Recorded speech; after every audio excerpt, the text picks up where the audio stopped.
Halo semuanya, perkenalkan nama saya Haniatur Roshidah.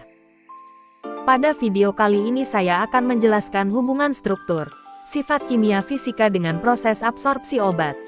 Proses absorpsi obat adalah proses penyerapan obat oleh tubuh setelah dikonsumsi.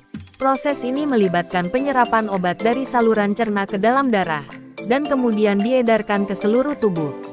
Proses absorpsi obat melalui saluran cerna dipengaruhi oleh berbagai faktor, di antaranya bentuk sediaan, sifat kimia fisika obat, faktor biologis, serta faktor lainnya.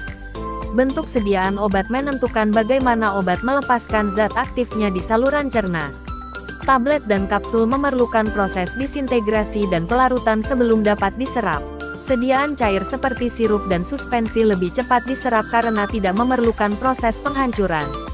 Obat dengan teknologi pelepasan lambat dirancang untuk melepaskan zat aktif secara bertahap agar efeknya lebih lambat. Sifat kimia dan fisika obat memainkan peran penting dalam proses absorpsi. Penisilin V dalam bentuk garam K lebih mudah larut dibanding penisilin V dalam bentuk biasa. Novobioin dalam bentuk amorf lebih cepat melarut dibandingkan bentuk kristal.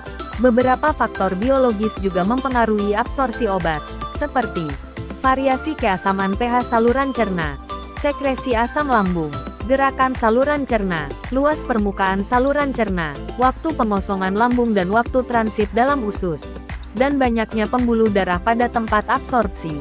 Selain sifat obat dan faktor biologis, terdapat faktor lain yang dapat memengaruhi absorpsi obat, seperti faktor umur, jenis makanan, adanya interaksi obat dengan senyawa lain, dan penyakit tertentu. Obat yang dikonsumsi melalui saluran cerna akan mengalami proses absorpsi sebelum mencapai sirkulasi sistemik.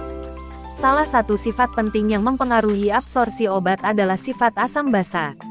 Obat dengan sifat basa lemah lebih sulit diserap di lambung yang bersifat asam karena lebih banyak dalam bentuk terionisasi. Namun, di usus yang bersifat lebih basa lemah menjadi tidak terionisasi dan lebih mudah larut dalam lemak sehingga dapat melewati membran sel. Sebaliknya, obat dengan sifat asam lemah akan lebih mudah diserap di lambung karena dalam bentuk tidak terionisasi, yang memungkinkan penetrasi lebih baik ke dalam membran biologis. Selain sifat asam basa, kelarutan dalam lemak juga menjadi faktor kunci dalam absorpsi obat. Semakin tinggi kelarutan dalam lemak, semakin besar kemampuan obat menembus membran sel dan mencapai aliran darah. Namun, ada juga senyawa yang sukar larut dalam air, seperti barium sulfat dan magnesium oksida, yang tidak dapat diabsorpsi oleh saluran cerna dan hanya digunakan untuk keperluan diagnostik atau efek lokal di dalam saluran pencernaan.